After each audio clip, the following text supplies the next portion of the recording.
Hola, WWE fans. If you say Los Nike Pro, you know I'm going to walk it like a puppet. Walk it like a puppet. Walk it like a puppet. Omwami's outbursts. Omwami's outbursts. Omwami's outbursts.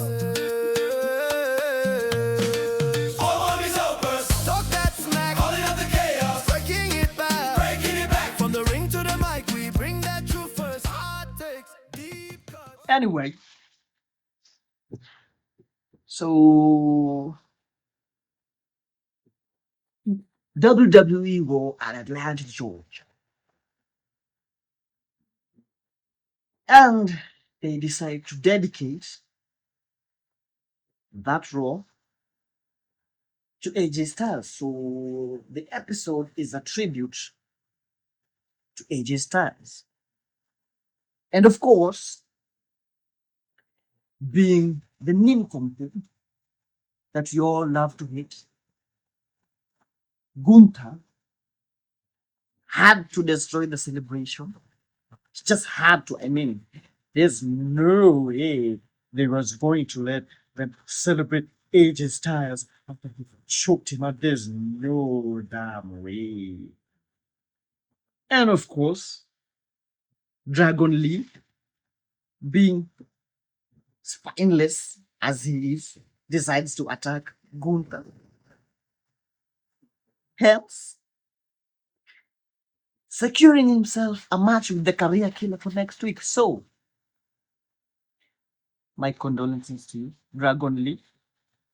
But I do believe this is a grave you dug yourself. And we wait to see how you dig yourself out. Because we'll all be rooting for you.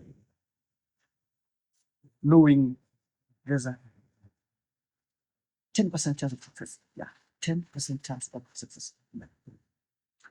Now, we go to the last Elimination Chamber qualifier men's match. Jey Uso, he, Grande Americano, and Bronson Reed. And I think I said this in the last Raw episode that if Braun break out, Bronson has to step up. And of course, he stepped up. But I think maybe the weight of the task was too heavy because he had injured himself out of the match. So now the vision is down to 2. I don't want to say it's bad karma, but I think Seth Rollins is on some juju shit. I mean, the masked man didn't even have to interfere. Bronson Reed just injured himself out. Hence, the last entrance to the men's chamber match, of course, you all know, is going to be Mr. Of course. Now, you see, it being the last Raw to Elimination Chambers, obviously, Liv Morgan had to choose between Jade Cargill and Stephanie Vaquer. And I thought, okay, for me, once the segment started, I was like, it's a bit hard to feel. You know, maybe Liv Morgan has a soft side. So I'm going like, yep, she wants to fight. So in my head, I'm like, oh, she's going to fight Jade Cargill, leaving Stephanie Vaquer to Raquel Rodriguez. For me, that's what I thought. But then, out of nowhere, like an RKO, Stephanie Vaquer gets hit with the microphone. Blah! And then we know who she gonna face at the chin. Liv Morgan versus Stephanie Vaquer. Damn!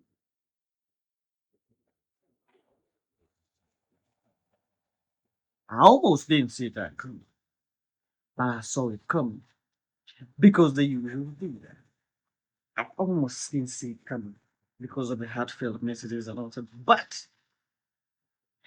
they proved me right, unfortunately for them. Now,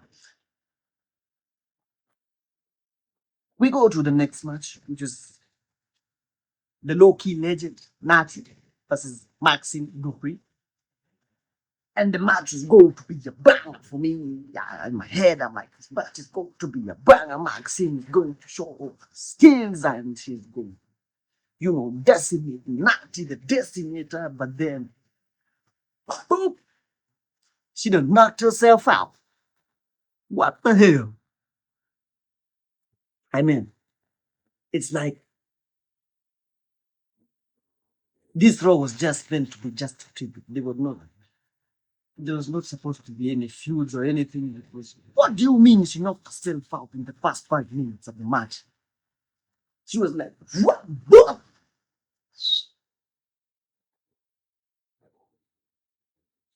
Both gone. Maxine done knocked herself out. Obviously, Natty goes away with the win. We wait to see what happens with Maxime Dupree. Now, we go back to the entrances of the Atlanta Jordans, them Cody Rhodes, the Trip Willie, and then sorry for that, Mr. Walk It Like a Chuck, Walk It Like a Chuck, Walk It Like a Chuck, Walk It Like a Chuck, Offset in the building, raindrops, like a nigga, I'm gonna hit shit. That Offset was in the building, backing up Javon Evans, and they went against Kofi Kingston. Like, I always knew in my head that Javon Evans is like hand me down Kofi Kingston. What Kofi Kingston used to do or is currently doing is what Javon Evans is doing. It's like just Kofi Kingston copy and paste. So it was nice to hear the commentators talk about. And I don't know if I said it at the last episode. I don't think I said it. But I think basically now Javon Evans is just our family at this point.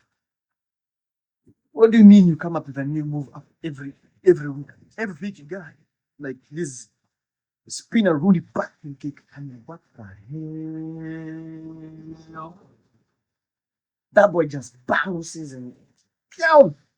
Some trouble in paradise shit in the back of the head. I'm like, what? You just out of that player who just has to do just a special skill that he has to be in the highlights after every match. He has to be in the highlights. Well, that's Javon Evans. He has to make sure he's in the WWE social media post after every week. Just out of having at this point, just a mini overfame. Shit. But I'm loving it. I'm loving it. It shows he's working on his in-ring performance. And I'm loving it. Now, Brock Lesnar was in the building with a special announcement. He gonna be in the WrestleMania. And he's looking for an opponent. And we all know it's gonna be over. But they won't say it right now. Why? Because Oba is yet to have, those fights to prove himself. We all know it's going to be over after what we saw at the Rumble. Okay, we all hope it's going to be over because even have some chanting over thing, but Oba still hasn't signed with any flagship show. And he still hasn't, wrestled with humongous people to show how dominant he is. So we wait to see if But I think if you all know it's going to be over, just look. Yeah, I think we all know. Okay, let's wait and see. Yeah, I might just say it's over. Then at the end of it, I start with my own saying. Just saying that now that's on me. You see me at WrestleMania after WrestleMania saying that's on me. I didn't know. That's on me. But I'm really hoping it's going to be over. I don't know about you, but that's just me. That's just me. Now, Raquel Kairi Sane. I'm loving how Kairi is getting her ring time. It goes to show how much of an of a wrestler how good of a wrestler she really is. But we all know we knew Io was going to win this when we saw because Io is a main event. So I thought, okay, I knew Io was going to win. Unbeknownst to me, I thought I knew. That's just me. I never knew. Big sex and mana. Raquel Rodriguez got the dub. And again, that's on me. I didn't see it coming. That's on me. I never saw it coming. But I'm loving it because it shows just how WWE is now getting the hang how good Raquel Rodriguez is on the mic and in the ring and how confident she has come to be. So, Raquel Rodriguez is in the chamber. Ay, mami, chiquita. Oh, bonita. Wait. What? Now, on to the reason why they held the AJ Styles trip. It was wonderful. It was beautiful. We had superstars who worked with AJ Styles from all over the world. We had people like, Frankie Kazarian from TNA. We had people like Bobby Roode who worked with him in TNA and WWE. And it was a heartfelt moment for me. That was a heartfelt moment in AJ Styles. And again, I didn't know they were going to give him the 2026 Hall of Fame. Shit. Now that I didn't see coming. And that's why you're going to see me going. Omwami, how?